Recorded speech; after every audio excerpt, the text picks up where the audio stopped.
cadê o Conexa? Where is the Conexa? Não abriu o Conexa. Vamos abrir aqui o Conexa. Conexa. Tá compartilhando? Não tá compartilhando a tela? Eu falo que eu vou compartilhar a tela e não compartilho. Vão aqui, ó. Deixa eu pegar aqui, ó. Vou mostrar para vocês o que eu publiquei para vocês ontem. Isso é importante.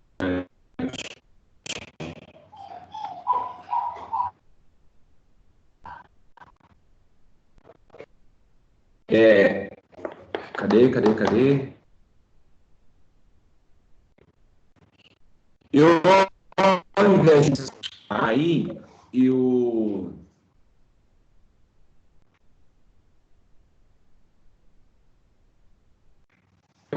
Um pouquinho, deixa eu fazer aqui uma manivela para ver se funciona. Aí, isso funcionou. Vou abrir aqui.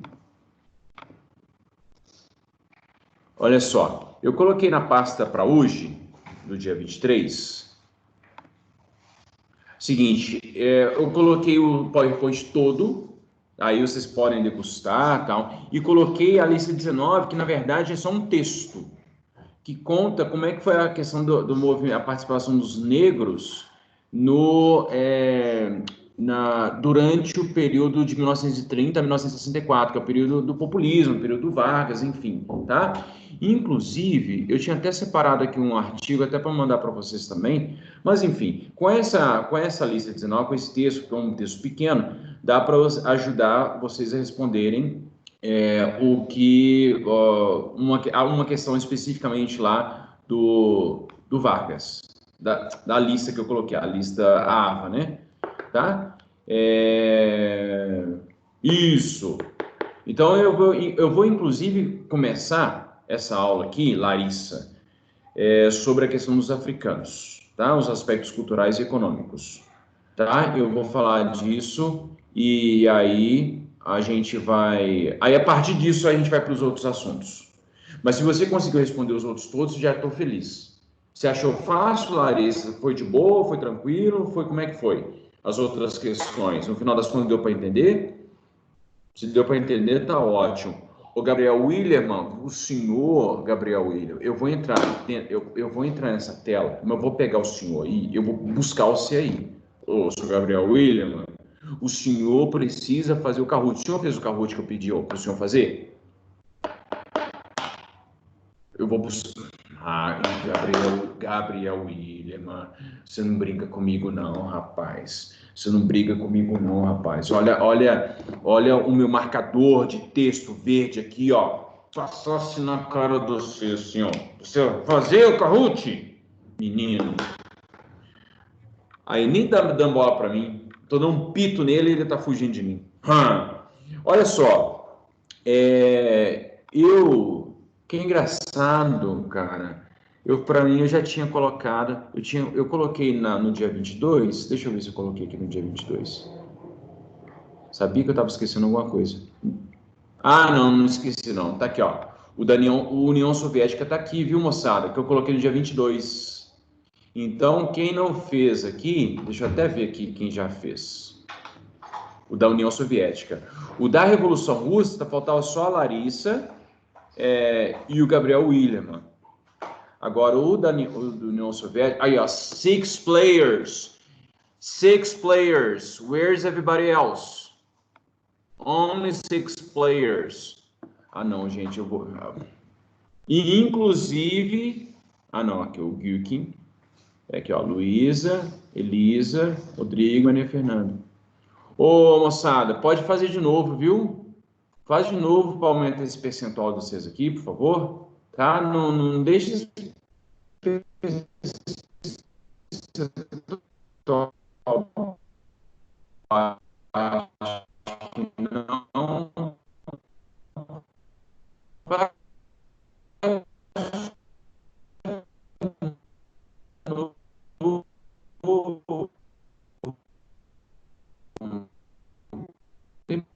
O Edmar tá travando demais. Não tem problema, não. Tá, pois é, vocês me têm que falar. Deixa eu sair aqui.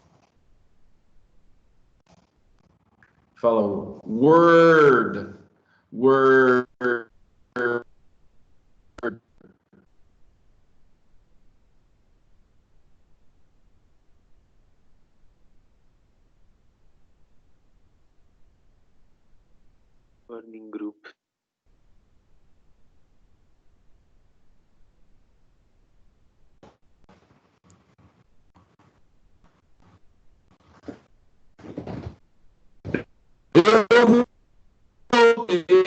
E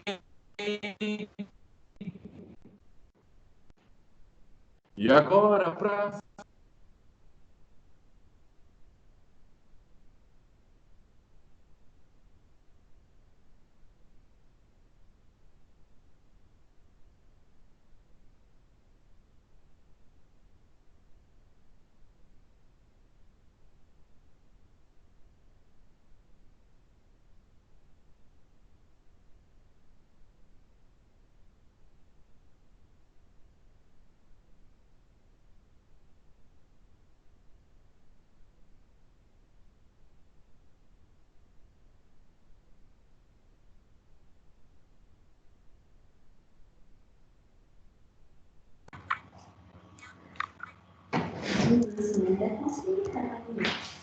às vezes é a conexão.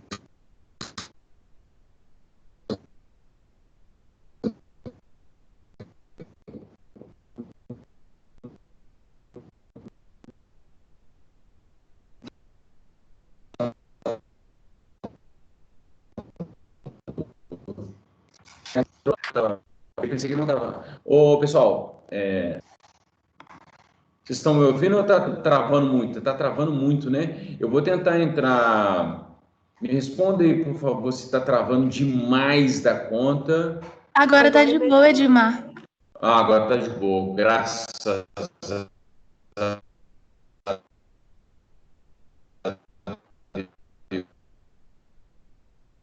Deus.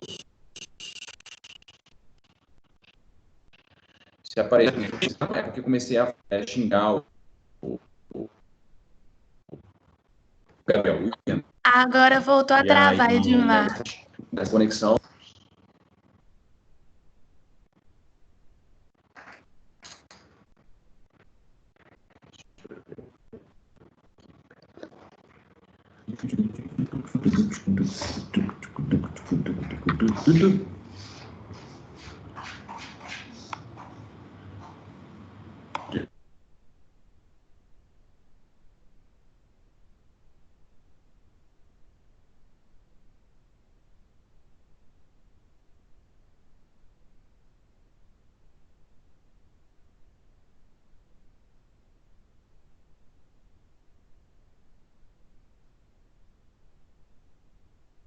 Fique no grupo. Fique no grupo. Eu vou fechar minha câmera, na verdade, para ajudar. Tá? E aí eu vou ficar compartilhando a tela. E aí, enfim. Tá bom? Tudo certo. E aí vocês podem ficar me ouvindo aqui. Vou tentar fazer uma voz tão bonita quanto a do Rafael, para que eu possa ouvir, para que eu possa ser melhor ouvido por vocês. E aí vocês vão degustar um tostão na minha voz, sem problema. Moçada, é o seguinte, aí vocês vão falando aqui, deixa eu abrir o chat no cell phone. E aí a gente vai se falando, tá? Qualquer coisa pode abrir o microfone aí, Edmar, não compreendi o que você disse. Edmar, diga de novo aquilo que você disse anteriormente para a gente poder se comunicar. Cadê? Quem são vocês? Fazendo duas coisas. Muita coisa.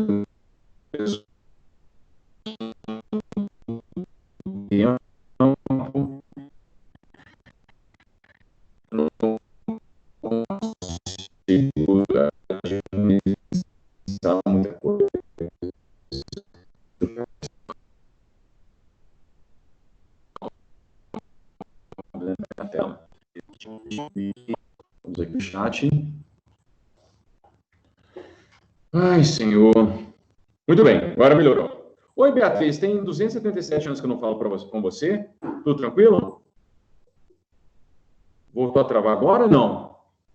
Não, agora não. Não, agora eu não voltou a travar, não. Agora, se falar que travou, eu vou destravar um soco aqui, ó. Então, Gutierrez, terceira série. Listas. Lista 19. Então, a primeira coisa que eu vou falar não é José Bonifácio. José Bonifácio já viram antes. Ô, Beatriz, sinceramente, na medida do possível, viu? Bem na medida do possível.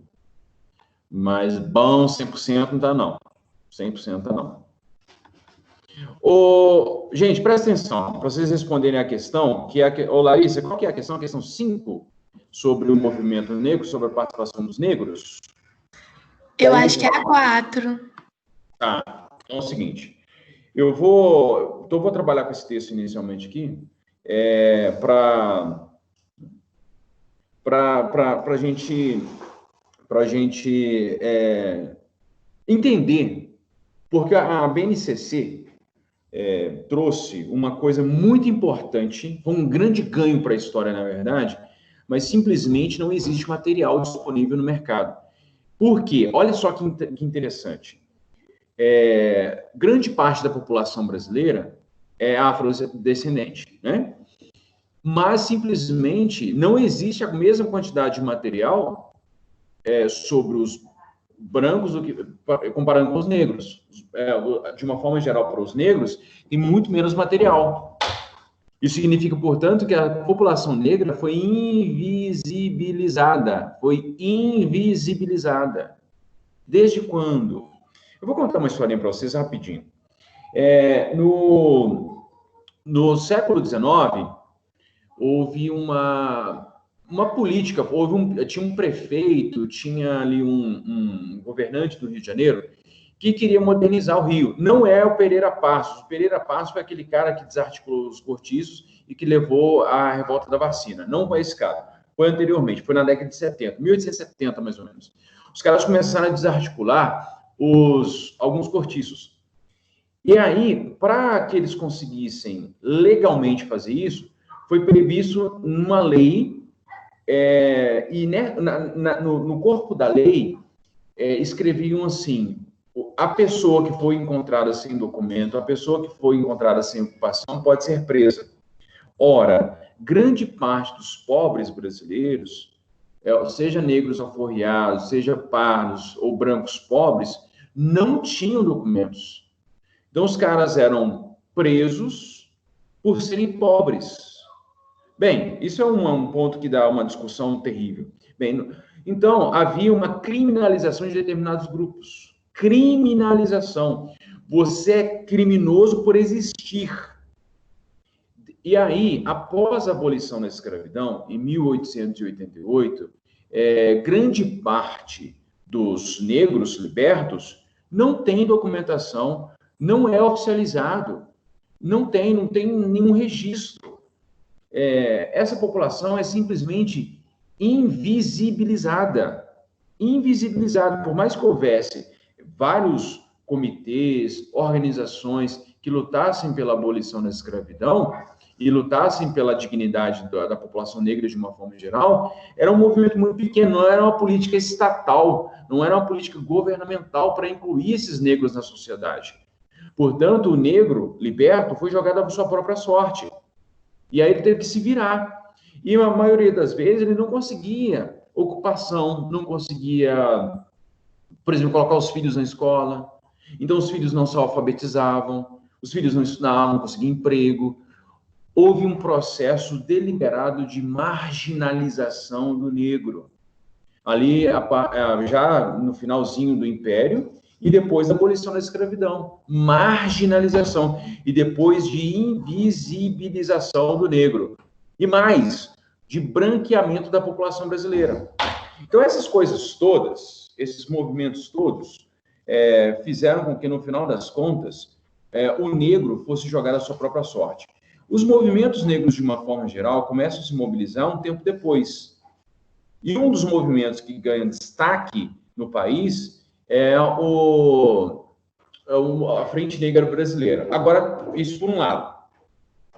Por um lado, então, tem a Frente Negra Brasileira, que começa a mobilizar, a fazer mobilização para conquistas de direitos. Por outro lado, começa um outro movimento intelectual dizendo o seguinte, que é esse um discurso, inclusive, que predomina até hoje nas nossas mentalidades. Que discurso é esse? somos todos irmãos. Somos todos irmãos. O Brasil conseguiu forjar uma raça mestiça, porque todo mundo aqui não há preconceito. Aqui o branco se deita com a negra, quer dizer, a gente sabe muito bem o que isso significa, e por aí vai. Então, há uma mestiçagem no Brasil. E, portanto, o Brasil está unido. O Brasil está unido numa eterna canção. Então, não há preconceito, não há racismo no Brasil. Todo mundo está junto e xalonal. Esse discurso, na verdade, servia para o quê? Para legitimar as desigualdades. Então, o discurso da mestiçagem servia, inclusive, para o negro não se ver como negro, para ele se ver como moreno, como mestiço, como moreno escuro ou moreno claro, dependendo da tonalidade da pele, enfim.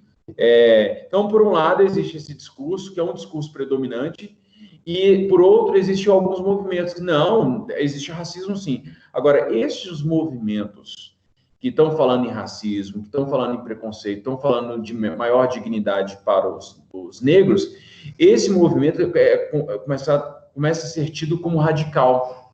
Inclusive, quando o Getúlio Vargas dá o golpe e começa a fazer o Estado Novo, a ditadura, Estado Novista, ele começa a perseguir esses movimentos começam a ser perseguidos.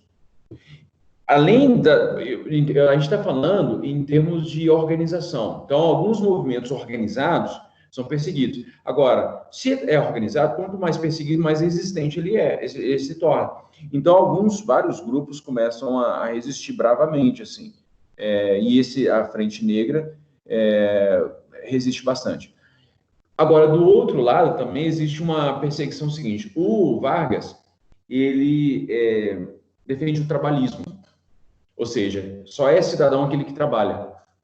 Então, o trabalhador pega o seu bonde cedo. Então, tem uma cultura de exaltação, de apologia ao trabalho.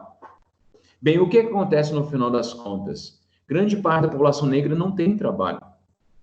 E, culturalmente, muitos negros têm ali habilidade para tocar um instrumento, para cantar, que não sei o que lá, não sei o que lá, não sei o que lá. Então, lá no Rio de Janeiro, começa a surgir uma figura, porque começa a surgir um movimento cultural importante, que é um movimento ligado às produções afro-brasileiras, e o samba é um desses movimentos.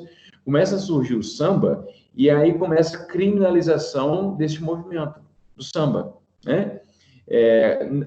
Primeiro tentam criminar, mas o samba resiste, aí depois tentam gourmetizar, e aí começa a coisa, e aí o movimento da gourmetização prevalece por muito tempo, então ele se torna branco no final das contas, embranquece.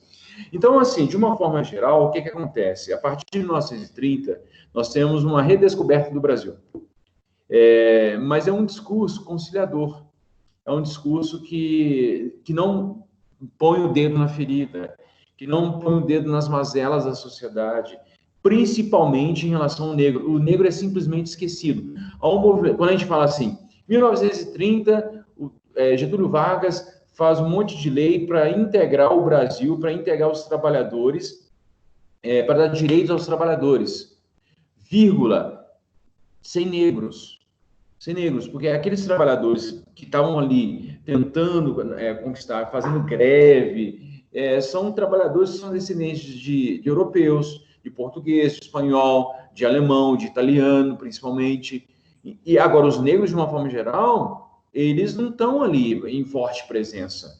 Eles estão pegando os subempregos, porque a dignidade que vai sendo dada pouco a pouco aos trabalhadores fabris não será dada para o negro de uma forma geral. Então, só com muita resistência, só com muita luta e com a iniciativa de algumas pessoas é que o negro começa a ser visto. Então, aí esse movimento da Frente Negra Brasileira surge, né, como um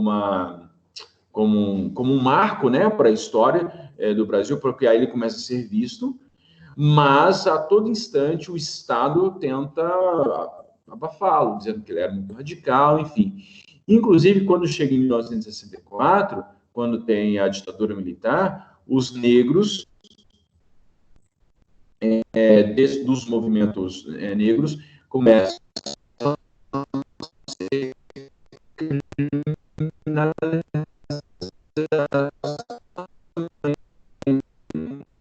mas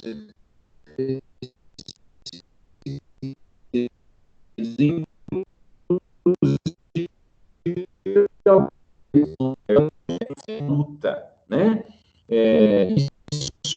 Muito recentemente, só muito recentemente, eu posso dizer que pra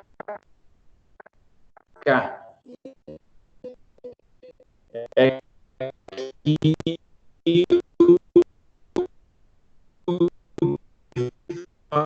o negro ele começa uma não E de tá volta. travando aí. Tava travando bastante. Vocês têm que me falar, gente. Quando assim começa a travar, já. Aqui. O Gabriel Araújo falou que tá não. Ué, eu, hein? Então, deixa eu fazer aqui. A conexão agora está mais estável. Então, deixa eu fazer uma outra coisa. Agora melhorou. Ah, que bom. Deixa eu tentar uma coisa aqui, então.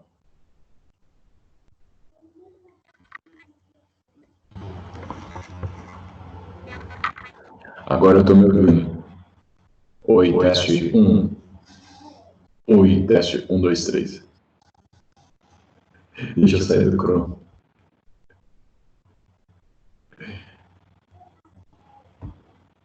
Sai, Chrome. Isso. Agora melhorou. Bem, então, o que eu estava falando, então, portanto, da importância, tem os aspectos culturais, né, e tem os aspectos políticos, efetivamente. Não há nenhuma política pública para a inclusão do negro na sociedade, tá? Então, os movimentos negros que vão se impor no debate público para conseguirem serem vistos. Os movimentos vão começar a lutar e vai demorar muito tempo. A gente está falando de 1930. São aí 60, 70 anos para os negros começarem a ser vistos. Hoje, por exemplo, é normal vocês irem assim para as ruas, vocês veem as pessoas com Black Power, né? Com penteados um mais lindo que o outro. Isso era inconcebível há 30 anos atrás, há 20 anos atrás. Era inconcebível. Hoje é a coisa mais comum. Todo mundo coloca e mete o pente no cabelo, tá tudo certo. A gente sabe hoje que é totalmente proibido, quer dizer, é crime, né? O racismo é crime, né? A ofensa racista é um ato criminoso. Então, portanto, é preciso a gente entender uma luta, tá bom? Vocês entenderam essa questão do movimento negro, da atuação do Estado em relação ao negro? Perceba que é o seguinte, toda vez que a gente fala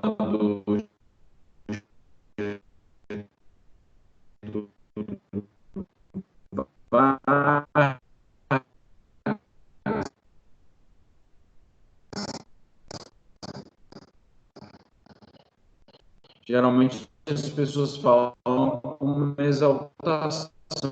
Não, Getúlio Vargas foi espetacular. Foi como que estava ali. A gente pega, por exemplo,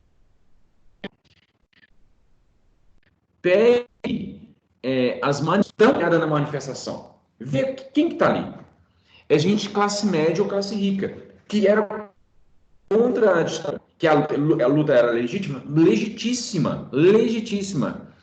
Mas quem não está ali? Quem não está ali? Só olha para isso. Então, tem algumas perguntas. Quando a gente olha, por exemplo, de uma forma geral, os trabalhadores fabris, dependendo do tipo de fábrica, só branco. Dependendo do tipo de fábrica também, só negro, né? Aí, muito possivelmente, você tem uma distinção salarial, inclusive, né? Muito bem. É isso, moçada, em relação à questão lá do movimento negro, tá bom?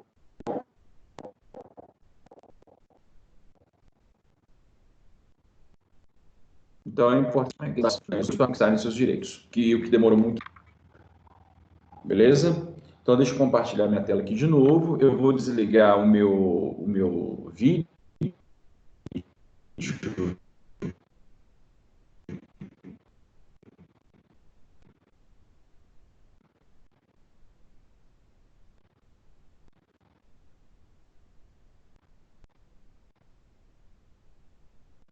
Para o PowerPoint. Gutierrez, terceira série, aulas.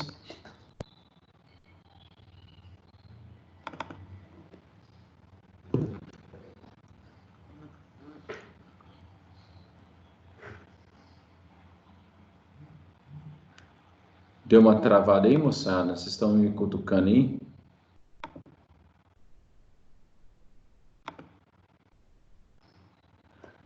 Pois tinha.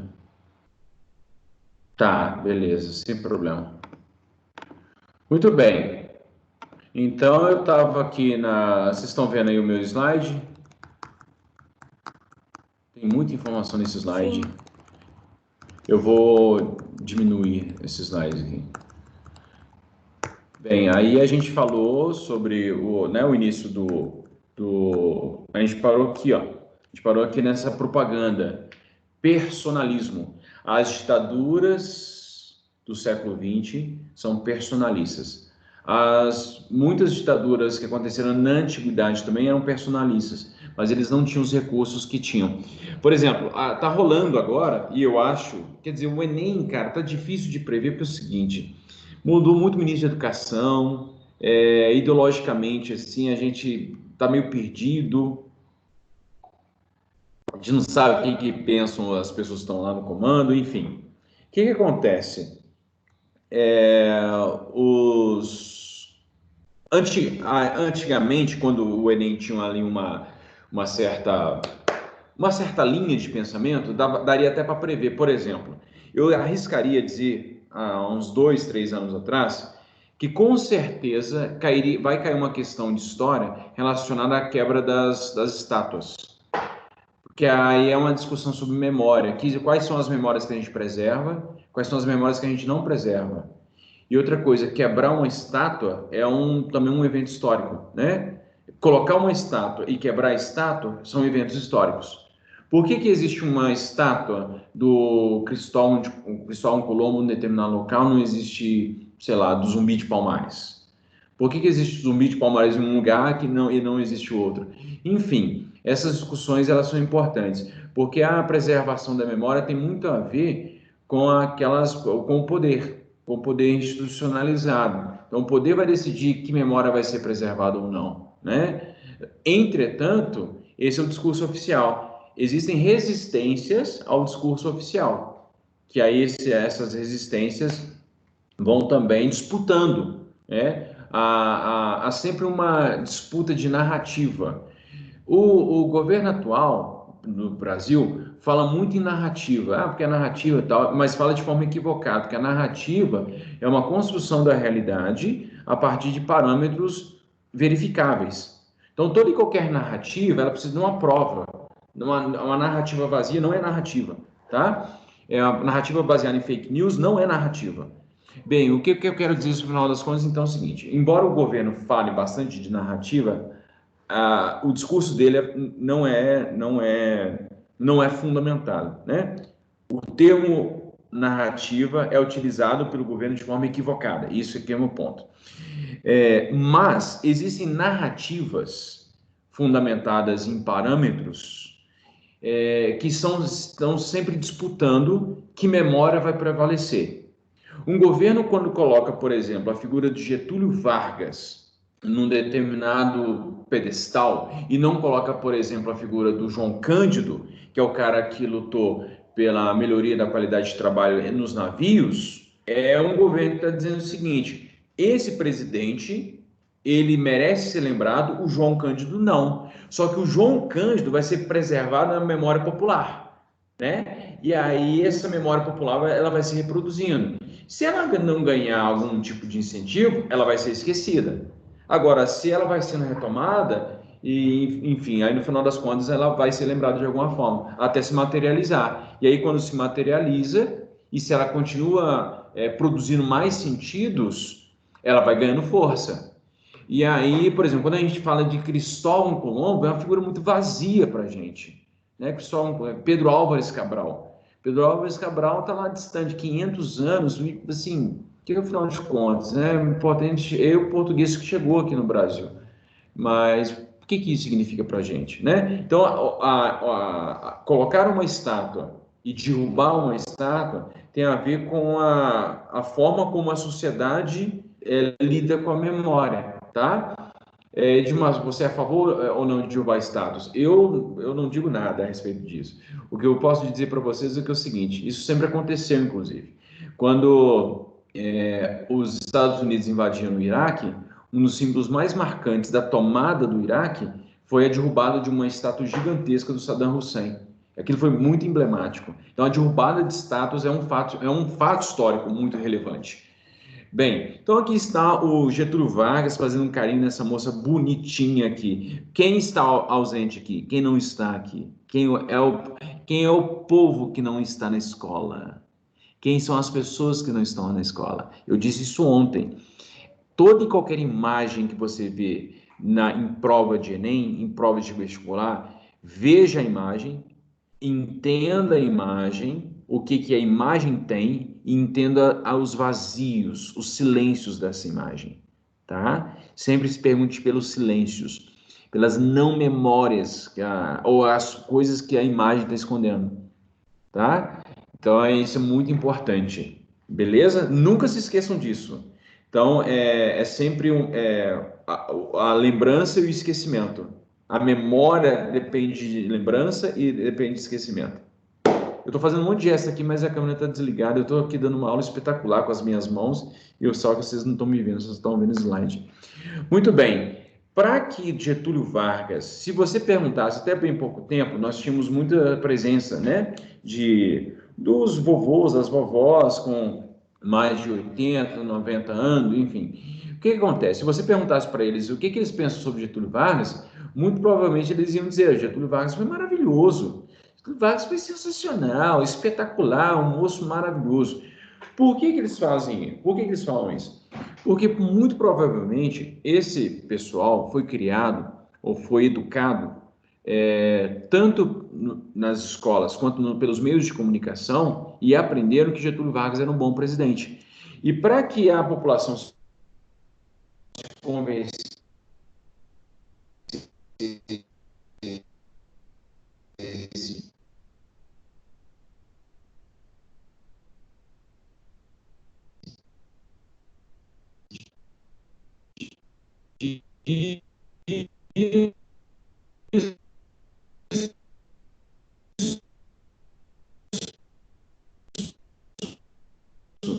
foi que eles um importante programa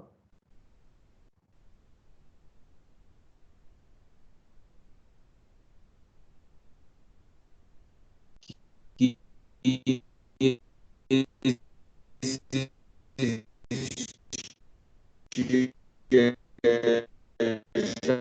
desde 1900, o executivo é só elogio, é só elogio. Quando abre, porque a Voz do Brasil hoje fala sobre as questões que o executivo está fazendo, que o legislativo e o judiciário. Nesse período falava basicamente só do Getúlio Vargas.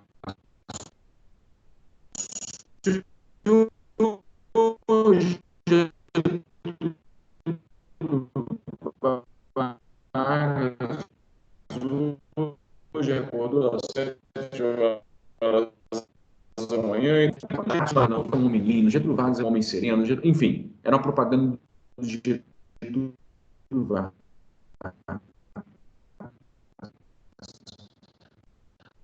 Hoje não, para a consolidação do homem maravilhoso, espetacular que Getúlio Vargas queria passar para a sociedade de uma forma geral.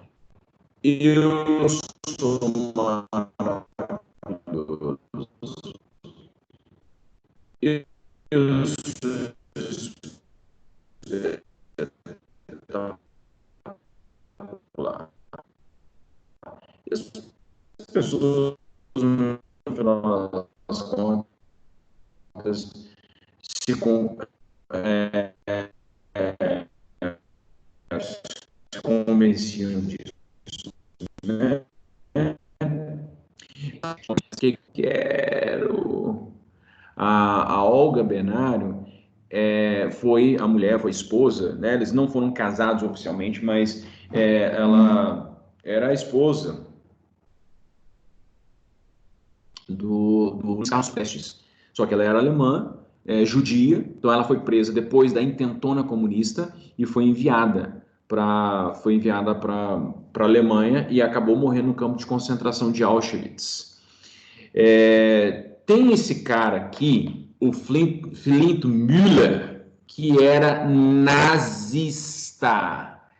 O Flint Müller era nazista. Não, Edmar, peraí, não, como assim? Ele era nazista porque ele era descendente de alemão, mas ele era um dos mais entusiastas nazistas no Brasil. O nazismo não era perseguido na década de 30 no Brasil, não era absolutamente.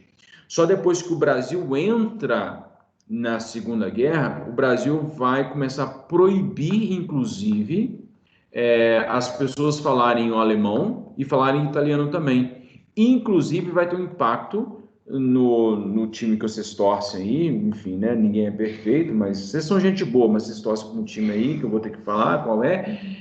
O que acontece? O time de vocês, o time azul, que não era azul, era verde, o time de vocês chamava Palestra Itália. Com a política do Vargas, vocês tiveram que mudar o nome do time de vocês. E aí deixou de ser Palestra Itália e passou a ser Cruzeiro. Por quê? Porque o Getúlio Vargas proibiu os times fazerem referência a qualquer coisa do inimigo. Italiano e alemão eram inimigos. Italianos e alemães eram inimigos. Então, tinha que mudar. Então, tanto o Palmeiras quanto o Cruzeiro tiveram que mudar os seus nomes. Eles se chamavam ambos Palestra Itália, e aí se tornaram Palmeiras e Cruzeiro, né? Mas o Flint Müller, que inicialmente, ele era um cara que é nazista, enfim. E aí depois ele teve que amenizar o discurso dele, porque o Brasil acabou entrando a favor dos Estados Unidos contra a Alemanha. Olha aqui o que ele defendia. Ele era bem próximo ao Getúlio Vargas, defendia a aliança. Nós tivemos em algum momento ali flertaram com a ideia do Brasil entrar na guerra junto com a Alemanha. Cara, se tivesse entrado, nem sei o que teria acontecido, sinceramente. Eu nem consigo imaginar, conceber o que seria do Brasil se o Brasil tivesse entrado na Segunda Guerra Mundial junto com a Alemanha. Sinceramente, não sei. O que eu sei é que é o seguinte: muita gente no Brasil se tornou nazista, porque o nazismo, como eu disse ontem, ele representava uma resposta eficiente à crise econômica que o capitalismo estava passando. E por que era eficiente? Porque o Hitler conseguiu em pouquíssimo tempo fazer com que a Alemanha saísse do buraco e se desenvolvesse de forma esplendorosa. Quando a galera foi para a Alemanha e viu as Olimpíadas de 1936, a galera, que é isso, mano? O que esses caras estão fazendo aqui? Poxa vida, cara, depois que os países foram lá na Alemanha e viram as Olimpíadas, eles saíram de lá e um monte de partido nazista começou a existir em um monte de lugar. Até na Palestina surgiu o partido nazista. Bem, mas isso é outra história. De qualquer modo, então, os caras começaram a ficar simpáticos ao nazismo. Inclusive, um dos futuros presidentes do Brasil, que é o Eurico Gaspar Dutra, esse moço aqui, que a figura dele já apareceu, também era simpático ao nazismo. Ou seja, inicialmente havia uma política de repressão que tentou imitar a política de repressão do nazismo. O Edmar, teve perseguição judeu? Teve perseguição de judeu aqui no Brasil. Quando alguns judeus que começaram a ser perseguidos lá na Europa começaram a tentar vir para o Brasil, os caras começaram a ser questionados aqui. Então, o Vargas começou a dificultar a vinda de judeus aqui para o Brasil também. E muita gente chegava na alfândega ali, o cara era interrogado, enfim, era difícil a vida aqui. Depois, quando Vargas passa para o lado dos Estados Unidos e entra na guerra em 1942, começa uma perseguição contra os alemães, italianos e japoneses. Aí o negócio vira. Mas, um ponto que eu quase que esqueci de falar, que eu queria comentar com vocês é o seguinte. Como o nazismo ele ganhou muita repercussão aqui no Brasil, muitas pessoas começaram a aderir. E eu já contei essa história quando alguns de vocês estavam no nono ano, eu vou contar essa história agora para a galera que está agora na terceira série.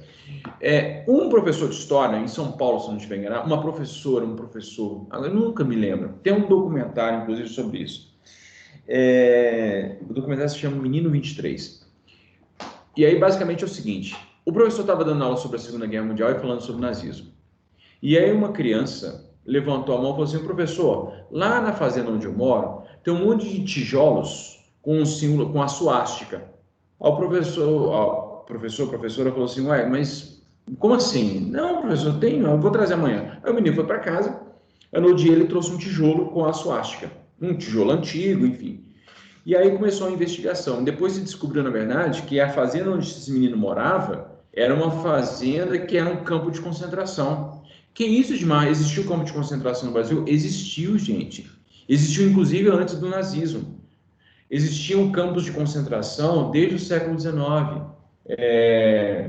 Por quê? Porque muita gente passando fome, e aí a galera saía do interior e ia para alguns centros. Inclusive, tem um campo de concentração enorme no Ceará. Dezenas de milhares de pessoas morrendo de fome no Ceará no século XIX. Mas o que acontece? Esse campo de concentração específica era de uma galera, de uma família, e eles pegavam órfãos de todos os cantos do Brasil, e esses meninos, geralmente pré-adolescentes, adolescentes, trabalhavam como escravos para esses senhores. Com a pecha de que eles estão ajudando as crianças, na verdade, submetiam as crianças a péssimas condições de trabalho, né? Muito triste esse episódio da história do Brasil. Bem, então eu fiz as críticas, falei aqui do Estado Novo, o que o Estado Novo impôs ao Brasil, que era um regime ditatorial, mas agora eu vou falar dos aspectos econômicos. Gilmar, só teve coisa ruim? Não teve só coisa ruim. Mas o desenvolvimento do Brasil teve que pagar um preço, né? Bem, o que acontece? O Vargas começa a tentar racionalizar, ele começa a tentar burocratizar os serviços públicos, para torná-los mais eficientes. Então, ele começa a tomar algumas medidas para fazer com que o país se desenvolvesse economicamente. Socialmente, a gente já viu que deu um monte de problema. Socialmente, a gente só pode destacar a questão das leis trabalhistas, mas o restante da população ficou à margem. Agora, politicamente, administrativamente, o Vargas começa a tomar algumas decisões. Dentre elas, ele cria o Departamento Administrativo do Serviço Público para dar uma organização melhor, um fluxo melhor dos serviços do governo federal. Então, com isso, ele consegue fortalecer o Estado. E aí, aqui tem um conceito muito importante, que é o seguinte: o Vargas acreditava que o desenvolvimento nacional, o desenvolvimento econômico nacional, deveria ser protagonizado pelo Estado. Um nome que pode ser dado para isso é o corporativismo. Então, Vargas era corporativista, ou seja, o Estado é um grande corpo que domina tudo. Enfim, portanto, o Vargas começou a recorrer a empréstimos para financiar a construção de empresas públicas. Quais empresas públicas que a gente pode lembrar aqui rapidinho? Petrobras, a Companhia Siderúrgica Nacional, a chamada CSN, e a Vale, e por aí vai, né? A Vale do Rio Doce, né? Que chamava antigamente, hoje só se chama Vale. Então, por que o Vargas faz isso? Porque ele acreditava que essas indústrias estatais serviriam para produzir produtos, desculpa a repetição, para substituir as importações.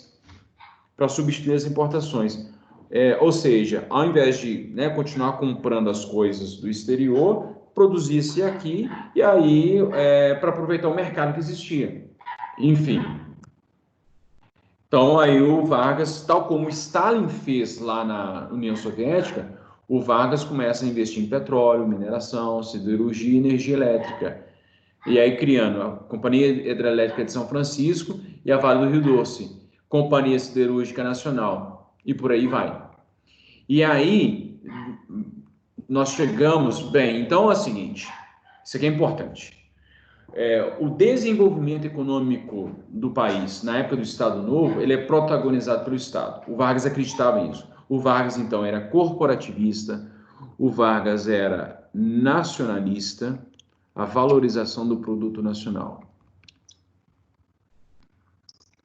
Então, para legitimar esse discurso nacionalista, o Vargas vai ali no imaginário da população. Como assim, Edmar? Ele vai começar a resgatar elementos da cultura nacional. E para resgatar esses elementos da cultura nacional, o que o Vargas faz? Ele cria uma política indigenista, uma política indígena. Os indígenas estavam praticamente esquecidos. Todas as vezes, desde o Império, todas as vezes que os governos falavam de índio, eles viam os índios como se fossem subcidadãos. Aliás, a condição de cidadão pleno para os indígenas só se deu na Constituição de 1988. Até lá, olhava o índio como se fosse um retardado. Então, a população, os governos, de uma forma geral, olhavam os índios como se fossem pessoas que precisavam de tutela. Mas, enfim, né, vamos dizer o que ele fez. Ele foi o primeiro presidente a visitar uma tribo indígena, criou o Conselho Nacional de Proteção aos Índios, o que não é pouca coisa, na verdade. Para a época não é pouca coisa. Mas, enfim, olhar o Vargas, olhar os indígenas como se eles fossem crianças, sabe? E aí, protege o índio, porque o índio não é capaz de se proteger, e tenta integrar o índio à civilização. Índio não tem que ficar na mata, não tem que ter reserva, o índio tem que vir para cá, o índio tem que ter celular, o índio tem que ter Teams, o índio tem que ter computador, enfim, né? Tem que ter iPhone. Então, eles começam a política de tentar integrar o índio à civilização. No final das contas, então, para que ele conseguisse, ele contou com o apoio dos irmãos Vilas Boas. E os irmãos Vilas Boas foram fundamentais, foram pessoas muito importantes para se articularem, para visitar e para desbravar o Brasil do ponto de vista governamental, né? E aí eles se embrenharam pelas matas do Brasil para descobrir as populações. Isso aqui é um capítulo à parte que depois eu vou abordar. Tá bom? Eu mais uma vez... uma coisa importante que o Vargas faz, ele institui o Dia do Índio, no dia 19 de abril. Gente, por favor, no Dia do Índio, não se vistam como índio, tá? Isso é uma... Enfim, aí tem alguns aspectos importantes que a gente vai falar depois. Moçada, por enquanto é isso, tá? Então a gente vai continuar na próxima aula. Na segunda-feira, nós temos na segunda-feira a gente vai ter uma pequena atividade, bem fácil, que vai ter o link lá, vai ter só isso. E aí,